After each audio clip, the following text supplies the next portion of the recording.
Welcome to Season 7 of the Retail Tea Break podcast. My name is Melissa Moore, the Retail Advisor and Rethink Retail Top Retail Expert for 2024. Each week, I'll be joined by industry experts, retailers and brands to dispel the myths, share knowledge, and give you an insight into the retail industry.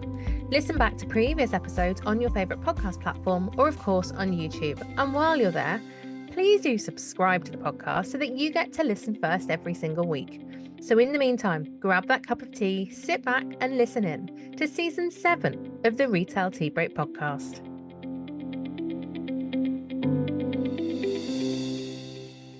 So to celebrate the third anniversary of the Retail Tea Break podcast and the launch of Season 7, I am delighted to be rejoined once again by some amazing retail experts. So if you listen to the first episode of this season, you'll know I've been joined by Torben Valsted, Linda Johansen-James, Chris Igwe, and Ian Scott. Lads, I'm delighted to have you back again for yet another episode. Welcome. Thank you. Thanks for having us back. You're a brave woman, Melissa. I certainly must be after the last incredible episode. And we covered so much, but purposefully, and I think a lot of people will have realized, we didn't touch on one of the core aspects of retail. We didn't talk about our people. We certainly talked about relationships and selling and I suppose technology, which was an interesting point. So again, if you haven't listened back, please do. But as I say, we didn't talk about our people, which we know for all of us, certainly in what we do in retail, is so important. So I wanted to have this standalone episode to really hear your views about, I suppose, what you've seen and bringing in what your day jobs are for a lot of you, but also what's going on out there. So, Linda, you've worked with thousands of retail staff over the year, and your data clearly shows a link between training that you do and that you deliver and increased sales. Like, it sounds so simple. And I suppose a lot of what we talked about in that first episode was basics, keeping it really simple and common sense. But why then aren't retailers or more retailers prioritizing this? Boy, that is such an incredible question because you can see the retailers that do. And, for me, really the epitome of the team members who are trained in customer service and in sales makes such a difference in your experience in the store. And right now, I don't think there's anyone better than Lush, regardless of what store you go in. And Ian, thanks for introducing them all over again to me, because listen, it doesn't matter if you go to London, if you go to New York, if you go to Miami, everyone treats you the same. Hi, welcome to Lush. Oh my goodness, are you familiar with us? I mean, the basics of sales training, they do. It's about treating you. Here's how I train everybody. Treat everybody that walks through the door like they were your grandmother, right? How would you speak to them differently if they were your grandmother? And that's what Lush has done so well. That's what we did so well with Proactive and Barbell and Great Foods and all the brands that we worked with. But I don't understand why retailers aren't taking the statistical data and taking that extra week to really train their salespeople to take care of the customer. It's amazing to me. And I think if they did, they would see that, first of all, it would lower the turnover. We're talking about this all the time, that we can't keep employees. Well, you can't keep them because you don't train them. I mean, plain and simple. I'm going to take Torben's view here, and Chris knows that I'm this way, and I think Ian does. That I'm just going to bottom line it here, because to me, if you are not training your people properly, they're not going to stay. They're not going to be happy. It's those people that are on their cell phones all the time who scream at you from the back of the room, "Welcome in," and then they never talk to you again. I don't understand it. The easiest way for us to stop all of those things and increase our top and bottom line, which is what, as retailers, right, we want to do, is train your people. Train them how to take care of the customers. And then if they still don't, here's what you do, is you hire smart, and then you have to make a decision to let them go if they're not mirroring your core values and your training expectations. I'm sorry, but this is just not rocket science. But what about the fact then, Linda, extension to your thought of the compensation package, so payments, because retail is not seen as one of the best paid jobs in general. And as you know, or you may know, in certain countries and cultures, retail is at the bottom of the food chain. Yep. Nobody wants their child to be in retail because it's just like, is there nothing else you can do and you've got to go into retail, that kind of thing. And then the extension of that is that the pay is not fantastic. So how do we get over that then in our industry? Commission. Increase salaries, increase pay, increase packages, give them more time off. In Europe, we just don't get enough hours off or weeks off anyway, so we could do with a few more weeks. What can we do to help? How can we make that change? I think we have to treat the employees the way they deserve to be treated. And I don't know if it's in paying them more. I think it's in the total overall how people look at retailers, right? I mean, they look at us as we're kind of the bottom of the barrel, right? But we're not. So I think I don't know if it's about giving people more time off. I think it's about compensating them properly, about commissioning them when they sell more, they can make more. I was on straight commission for 20 years, raising my daughter as a single mom. And guess what? If I didn't sell, I didn't eat. And so I think if we compensate people properly, pay them commission when they sell, treat them appropriately, respect them, right? Boots on the ground. How many times do you see the people, the top CEOs of companies actually going out and talking to their salespeople, working the stores? No, so I agree that compensation is part of it, Linda. I do think that from the foundation is about excitement. We have to create excitement among people. We have to enjoy this, right? And actually working at retail is one of the best ways to start your career. And it's totally overlooked. If you're out there on the front line and you're hearing what the consumers are telling you every day, and you're taking all of the hustle sometimes with consumers, right? But also all of the pleasant interactions, and you're learning every day more than anyone is learning in the office. That's totally overlooked. When you're out there on the front line, you learn much more than anybody else in the company. No, and we have to harness that, and we have to give it love. That engagement with the consumer, they don't get in the office. Then when I come to the office, I know things that they don't know. I can do things that they can't do. No, and we have to give love to that, but we lost the faculty of that. I completely agree with you there, Torben. It's interesting because I'm just thinking the best buyers, the best merchandisers I know, the best visual merchandisers I know, all have this incredible connection with the shop floor. So our main retail staff who meet the consumer every day, of course, that's who they're connected with. It's not about, as you said, sitting in their office. It's not about jetting, across the world. It's about having those real conversations with the kids that are working on that Saturday or people that are in there full time. But on that, and again, all know that I'm so passionate about training our people on the shop floor. It's how I've built my career in the last few years. Ian, I'm really interested on your take on one specific part of this training, because I think perception's starting to change, but I could be wrong. And I suppose with all your time spent in stores doing retail safaris, I'm really interested on your thoughts on product knowledge, because do they need to have it? Do people care? Should they have? Or actually, can they just be using those screens that we talked about in the previous episode? Can we just rely on retail media to do the work for us? Well, I mean, the training is important, as both Torben and Linda were sort of saying there.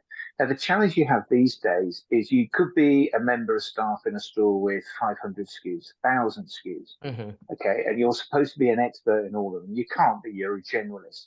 The customer that comes in has been online for 3 days researching a product, and they're going to know way more than the member staff, because they've gone and checked in comparisons, and they know what the price is in other stores, and they know the competitor products and the alternatives, and they've read the reviews.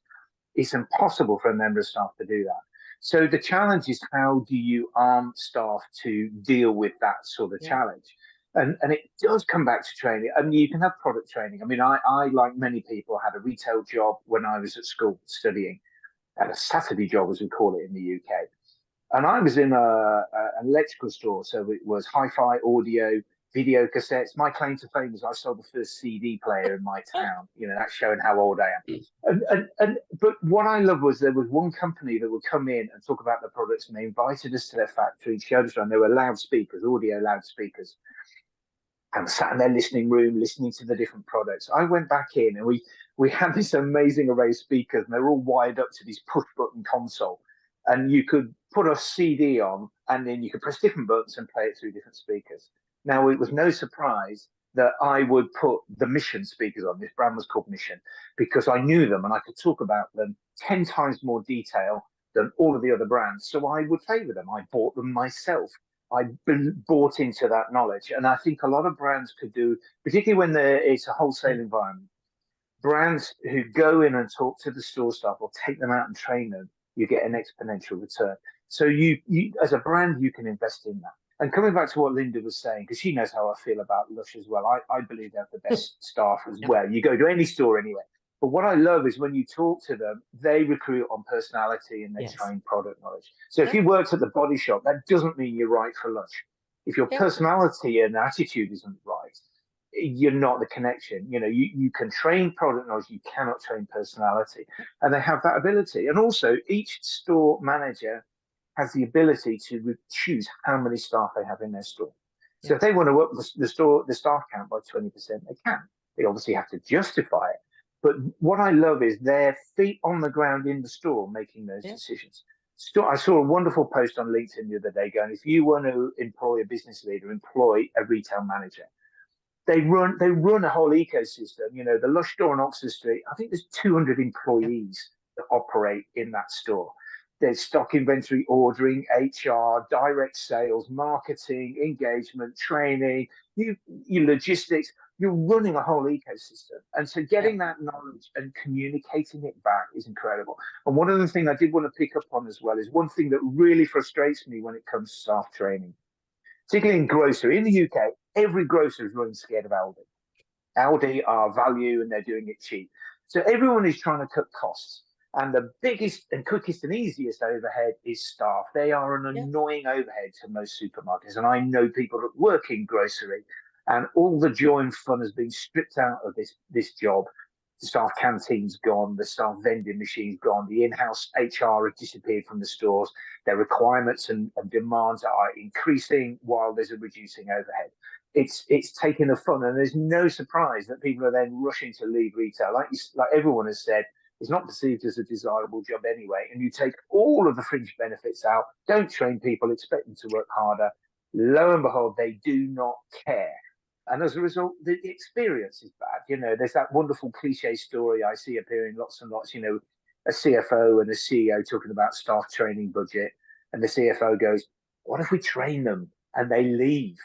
And the CEO goes, what if we don't and they stay? You know, and it is so true. You know, you invest and there are hidden benefits. I call them these benefits that don't appear on the spreadsheet.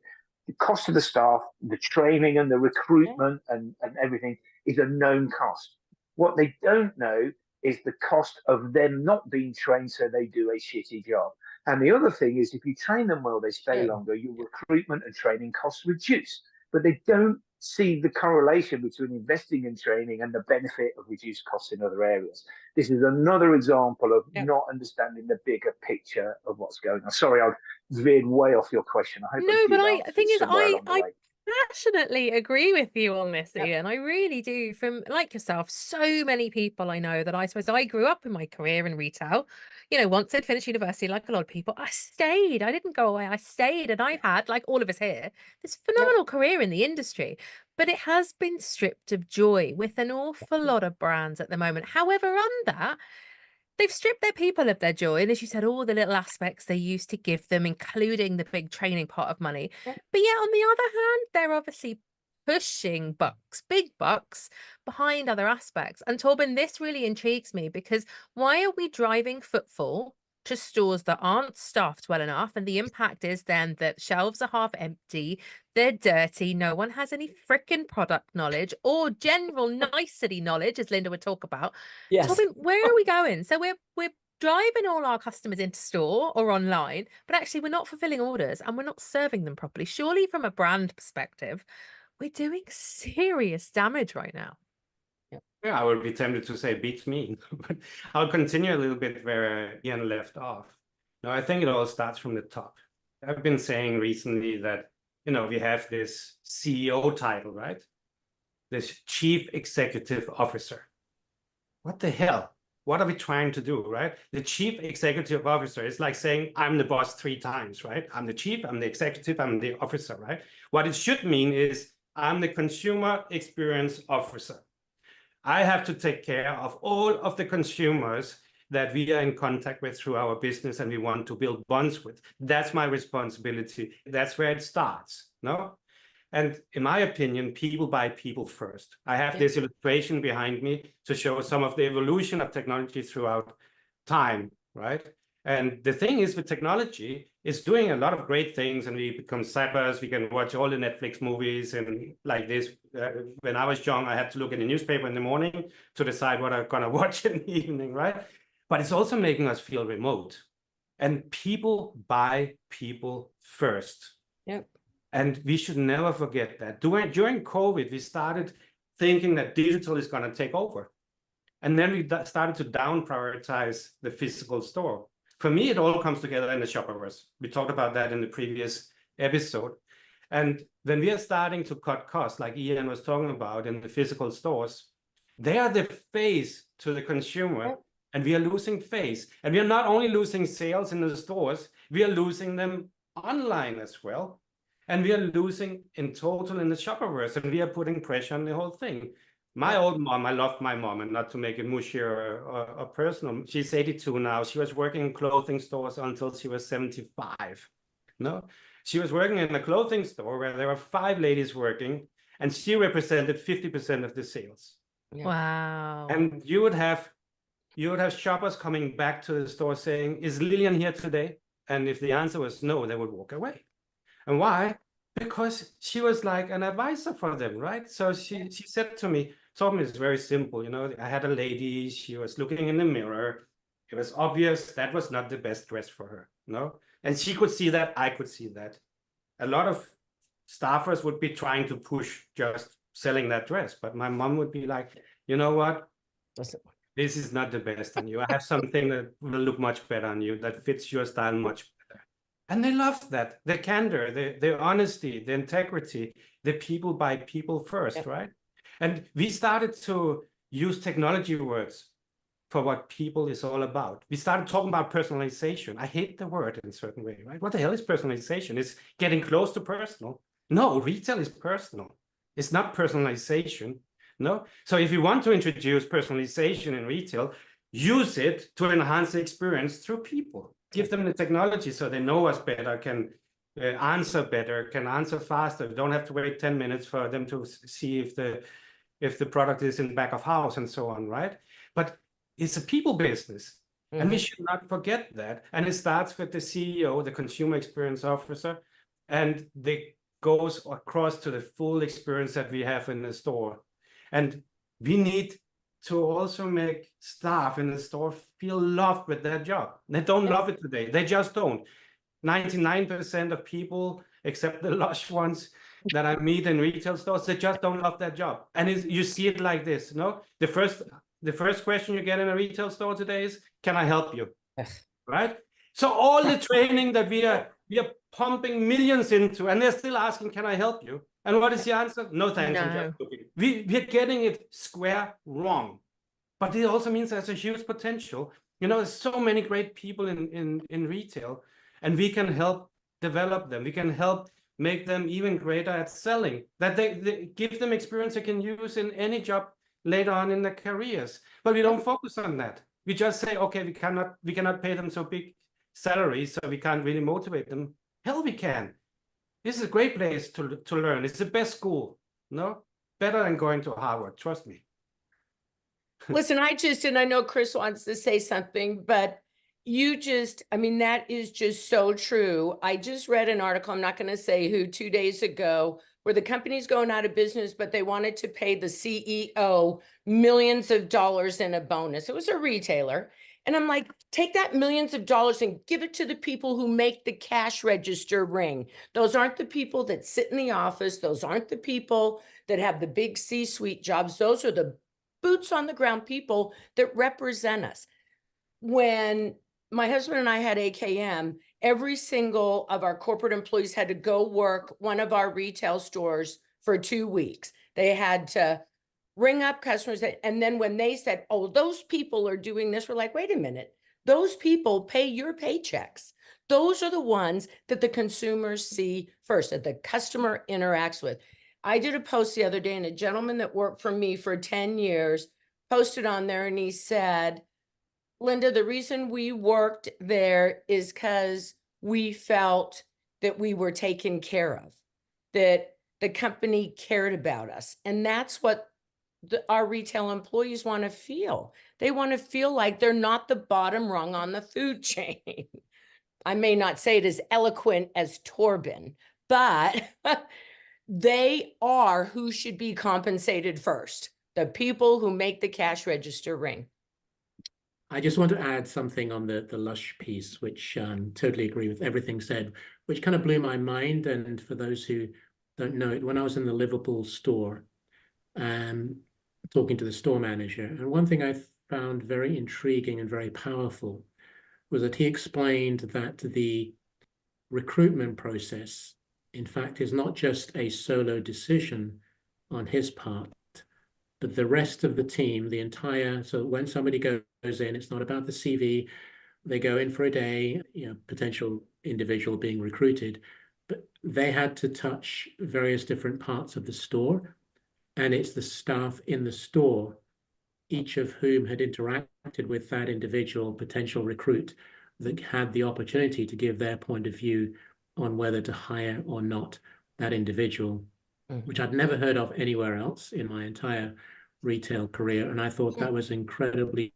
insightful and very powerful. Obviously, Ian, you know them way better than I do. Maybe they do that in other stores, but I just think as a blueprint, that is something for us to take away in the industry.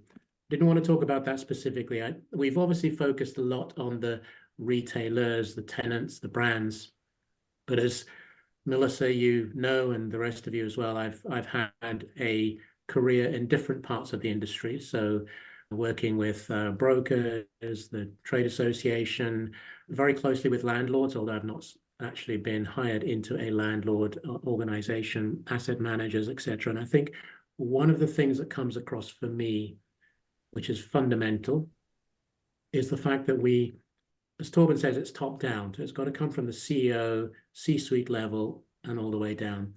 Two things are fundamental. One is the human resources, training budget, whatever you want to call it, has to be a significant and important part of the business strategy anyway, going forward. It should always have been like that, but it's not.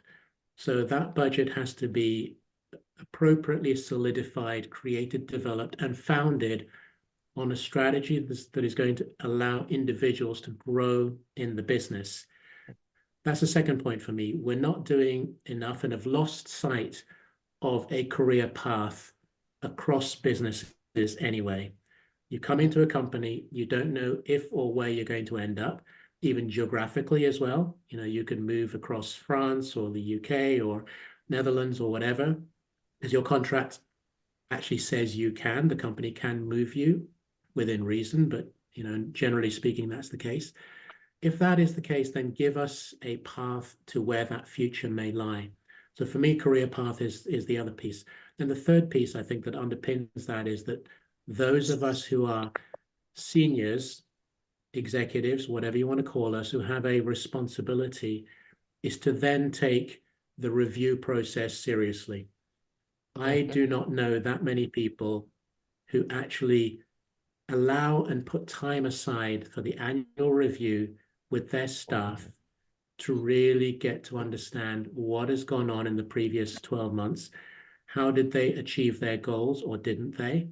Where are they wanting to go? For me, that was a privileged opportunity to get close to my staff, to really understand what had rattled their cage during the year, where they saw things going, for us to get into a little bit of a wrestle, because as staff, we always think we have performed better and should get a huge salary increase anyway, no matter how bad we've been.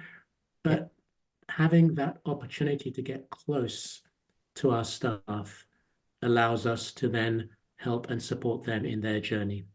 Chris, on that note, one question for you, of course. you're the expert in breaking down barriers. No, so there is a barrier very often between headquarters and the front line, the retail stores, right? And we all know that, we've all experienced that.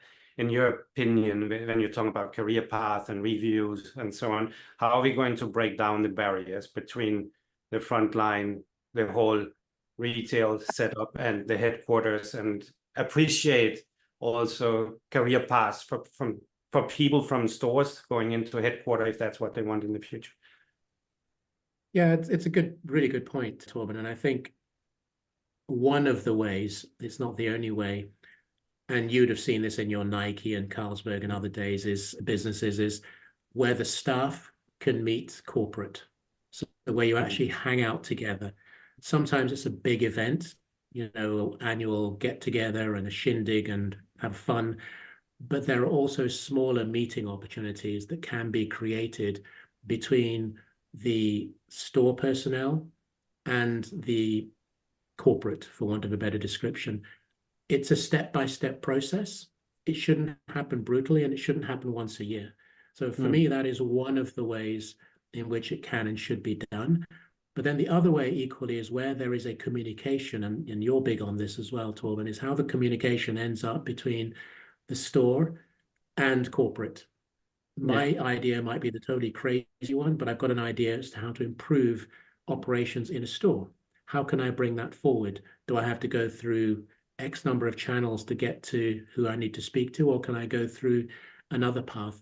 So it's providing different steps, which mean my voice is important, my voice is valuable in the store, and I can be heard. And rather like the Japanese, as we all know, Chinese, but maybe Japanese and Koreans more, where there's actually an expectation of offering advice on ways to improve the performance of the business, of the store, and that's critical. If we can create this openness for dialogue, then it's going to make things so much smoother. It sounds Just a like few at the end of the thoughts. day, it comes down to respect. Companies that do this, and I know we've talked about Lush there. I know Lidl are really good with their people and they have that career path that you talk about, Chris, but there's a huge amount of respect with the really good brands that look after their people. There's that basic fundamental communication is excellent. You know who to go to, whether it's a great idea or an issue, but they have real respect for their people and the role that they play, whether that's a 4-hour co-worker on a Saturday or C-suite. There's a respect for everyone in the business, which again, for retail, is absolutely what's needed. But to kind of finish us off, Chris, and gosh, it almost brings me back to that very first episode that we recorded, a couple of years ago. You boiled it down to basics like that. You talked about service and the simple things and keeping it real, whether it's on the shop floor or in retail in general. What do you think that looks like today? We've had many an exciting conversation, you and I, Melissa. I'd love to say we're improving, but in fact we are regressing. When I look, and I have the privilege of working across many different markets, as you know, from the US to China and across Europe, Middle East, and Africa, over the different phases of my professional career. And unfortunately, I cannot say that it is getting better, which then begs the question, how do we make it better, which is a broader conversation. But I would take the example of one of my former clients, 7 for All Mankind, for whom, when they were transferring out of VF Corporation into an Israeli company that they're part of, or were, I don't know if they still are, it was a fascinating process to go and visit every store from Switzerland to Austria to the UK, and to see individuals who would actually, in every single store, the staff would fall on their sword for the 7 for All Mankind brand. Why? Because they loved their brand. They loved the company, and it was treating them incredibly well. It wasn't about compensation. It wasn't about salary. It was just the fact that they loved the product. They loved the merchandise. They loved the way they were being treated. And then they offered incredible service to the customer that was coming in. And so that service piece for me, it's about what do I, as an individual in that store, want to offer to anybody who comes into that store. So I own that decision, I own that choice, I own that relationship, and then I build on it day in, day out, week in, week out, and so on, and it goes through. So if we can just get to the point where we empower our stores, whatever position they have, they could be part-time, they could be full-time. Some part-time, and you probably all know this, some part-time salespeople actually sell way more than full-time stores. Everyone's nodding there. I love Yes. this. Absolutely. So it's not about how many hours you put in, it's about your attitude towards those you're working with. So for me, it sounds simple, it's complex, but it's about the quality of the individuals that are being hired. We've got to go back to a point of we just don't give anybody a job. We give people a job who are able to deliver on the basis of the brand values, ethics, and expectation. To your point, Melissa, about some brands, people just stay for years, decades. They're not getting the best of salaries, but they just love where they are, and they would, like Seven for All Mankind, they'd fall on their sword for the brand. So maybe just to add to that, I heard once there was a psychologist who was talking about service and customer experience. He said, service is understanding in advance what the customer needs or wants, and then serving it with grace. And that kind of stuck in my mind because it's kind of beautiful, right? This idea of we have to try to understand it in advance what the customer really wants from us and what they need. It doesn't mean we have to fall on our knees and give everything, but this kind of attitude, this kind of idea of serving customer needs is beautiful, right? And I think this is where we got a little bit lost in retail today. We start to look introspective. We start to look at what is it we think we should do. And we start to look at all of the operational stuff, and we kind of lose track of this. What is the customer needing? What is the shopper journey? How many companies actually map the consumer journey? Very few did, right? And when they talk about consumer centricity, it's just a floscle in the yearly report, right? It's not something that is really lived. I think we need to revamp that. Let's really get close to what is the customers are looking for. Serve it with grace. It's as Chris beautifully said, it's not that complicated. It's simple, right? But we need to do it, and we have to love it, and we have to put energy into it, excitement into it. So all of you have said the same thing. And when you change someone's life, whether it's a pair of pants or their face or making them look really nice or doing a makeover, when you make a difference in someone's life, there's not a better feeling. And listen, these gentlemen know me, and I think, Melissa, you know me. I'm not an overly emotional person, but listen to me. When a customer comes up to you and says, I come in this store every Saturday because your manager changed my life, your part-time person changed my life, and now I tell everybody, see, it gives me goosebumps even talking about it. So service hasn't gone away. We've put the emphasis on the wrong syllable. And the people that need to be taken care of are in the field. They're the ones who should be paid the most. They're the ones who make our business successful. So I always trained my corporate staff, and I had a huge corporate staff, that listen, our chain of command is etched in sand, not in cement. And I don't care what the hell your damn title is. You will ring up customers, you'll help them, you'll be stalking in the back. You won't just be sitting in your office, because that's not where it happens. It happens out in the field. So I agree with all of you, and you're all so brilliant, and I took copious notes. I think she is. Ian, I'm going to leave the last word on this to you. I'll tell them their service. Okay, there were a couple of things I wanted to say. We'll talk about Lush again. I did a podcast a little while ago, and they banned me from talking about Lush halfway through because I went on so much, but they're just so bloody good at it. When I was given a tour of their Oxford Street store a couple of years ago, Sergio, the former store manager there, is an Italian guy, and he gave me the tour. And I said, how did you end up managing this store? And he goes, I worked for Lush in Italy. I don't know whether it was Milan or somewhere else. He says, I was invited over to see this Oxford Street store. And I said, one day I am going to manage this store. He quit his job in Italy. he moved to a small town in the UK, started as a sales assistant. He was a store manager in Italy, worked his way up, and 4 years later became the manager of Oxford Street store. Now, there aren't many brands where I know their store staff would take a step back, move country, and invest 4 years of time to get back to the level of job title that they had before because they were inspired by a flagship. And I think that's amazing. But also, I did a store retail safari a couple of weeks ago, and the whole focus was on staff. It was a client of mine that delivers solutions to staff. They said, show us good staff. And I went, right, we're going to have a field day here.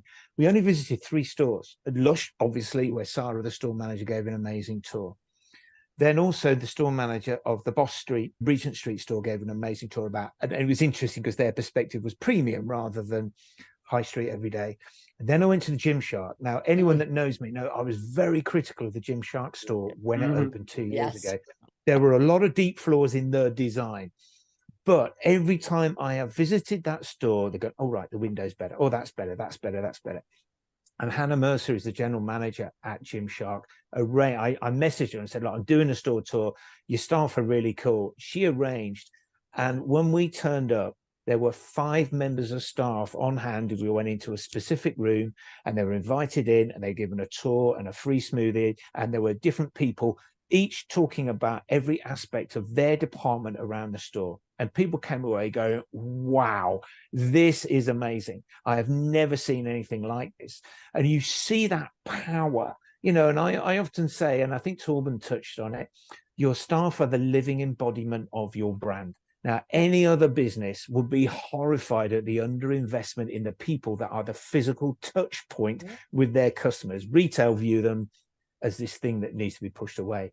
And you know, you want to understand what's going on in the world of retail, you can go and talk to your staff. Okay, this is free research and insight from the person that stood on your shop floor 37 hours a week. Why would you not tap into that knowledge? You know, and these are the aspects where I look around and go, they are, and I agree with what Linda says, you know, they should be better paid. And I know there's a real awkward balance of cost and return in retail, but you've got to reward them. And what I loved is also, I think it was Chris or Torben said, these people are not paid more, they're treated better, they're respected better, they're trained better. You don't have to always throw money at them. By all means, you should reward them, but it's not always about money. Sometimes it's about a sense of belonging. You saw with Sergio at Lush, you know, he would literally move country to get to something that he was inspired by, and that's by investing in the people. And every retailer should, and I appreciate Lush are in a higher margin environment than say grocery, but the principle is sound. Train them well, inspire them, look after them, reward them, and they will stay. You know, it's as simple as that. Ian, it makes my heart sing, you know, as a former flagship store manager and as a store manager for nearly 20 years. The passion that those people that you've met, you can't buy that passion for a brand. It's inherent. It's because they really love what they do, but they've been treated well. So it's great to hear that there are such brilliant, you know, positive stories out there right now from people that really care, which is amazing. And actually a really lovely kind of way to end this podcast. But final question, as always, and I've no idea where this is going to go with all of you gallivanting all over the world. But I suppose to all of you then, what's coming up next? What's coming up over the next few months? Linda, let's start with you. Well, listen, I've been doing a lot of training recently, so I'm really excited about where this conversation has gone, not only training retailers, but retailers and shopping centers together. And I really feel like that puts them both on the same playing field, if you will. And when you train them together, it's been just so fun. We've got a lot of new pop-ups. There's a lot of new brands that are excited still to open in retail. So I have 3 or 4 new clients that have new brands that are interested in opening new stores. So I'm really excited about that, working with Torben and Chris on something. And we've got some webinars coming up. So lots of fun, exciting things. And it's the best time of year coming up for all of us, right? golden quarter, Christmas. here we come. Ian, what's next for you? It's going to be manic autumn for me, but in a wonderfully exciting way. I was just jotting down as Linda was talking. God, where am I going? And in the next 2 months, I'm doing events in London, Prague, Stockholm, Oslo, and New York, which is fabulous. I actually have had a little bit of downtime from travel because June nearly killed me. And so I've not been chasing around because the joy July and August is a lot of clients go on holiday. So it's a bit of catching up. Yeah. But yeah, I love the fact, I mean, the retail safaris are things I love doing, and it's gone crazy. And that staff tour I did recently was one of the most inspiring ones, to sit there and hear store managers talk about their staff. I was like, everything is a little bit better in the world of retail than I thought yesterday because of talking to these people. So doing more of those is fabulous. But the event in Oslo I am super excited about is myself and my good friend Jack Stratton. He knows Nerona, who are an outdoor clothing brand, and they've opened a brand center in Oslo. And they turned to Jack a couple of months ago and said, if you want to use this space, you're welcome to. You can have it for free. So we're now creating our own event in Norway, which is scaring me witless and exciting me in equal measure. So that's the one I'm particularly excited. Oh, I love that. Can't wait to see all the posts on LinkedIn as well, Ian. That's going to be very There will exciting. be 1 or 2, yes. And the floral shirts, of course. Chris, Yes. what about you? What's coming up in the next few months? Well, first of all, my annual Master of Ceremony in Cannes at MAPIC, the annual event. So looking forward to that. We're going to be ramping up significantly. That's the end of November. I'm also contributing to a couple of books, one which will be showcased in New York at the end of March, which is called That Impact Book. Absolutely amazing. Shah Moore, who had the idea in Australia and brought together some incredible people, specific topics we've been talking about, and we are going to launch that literally in Times Square at the end of March next year. So that's pretty amazing. I've got Dressing Gold. I'm not quite sure what that should look like, but I'm thinking back to the hip hop days. Maybe I can do some R&B hip MC hop, Hammer. get some more hair or something like that. And beyond that, on a exciting. business front, working on a big project in India, which I'm looking forward to continuing, advising on a shopping center development project over there. And then just helping emerging and small brands and startups, more to come on LinkedIn in the next few weeks around that. So keeping me off the streets. I love that, Chris. How exciting again. And finally, Torben, what's coming up next for you? I'm excited to start working with a few clients that are coming up, but I'm also super excited about something completely new, which I truly believe will change the game for brands, businesses, retailers. So I've been spending actually the last 12 months in isolation, more or less. I've been looking back at my more than 30 years of experience from big brands, big international brands, and I've been asking myself, what did I really learn? What was the essence? Because it feels like every time you start a new project or working with a client, we kind of reinvent the wheel again. I asked myself, why do we do that? What is really the cornerstones of business? And I kind of realized there are 3: Intel, strategy, and leadership. And when Intel, strategy, and leadership work together in perfect harmony and unification, you can leverage a whole company.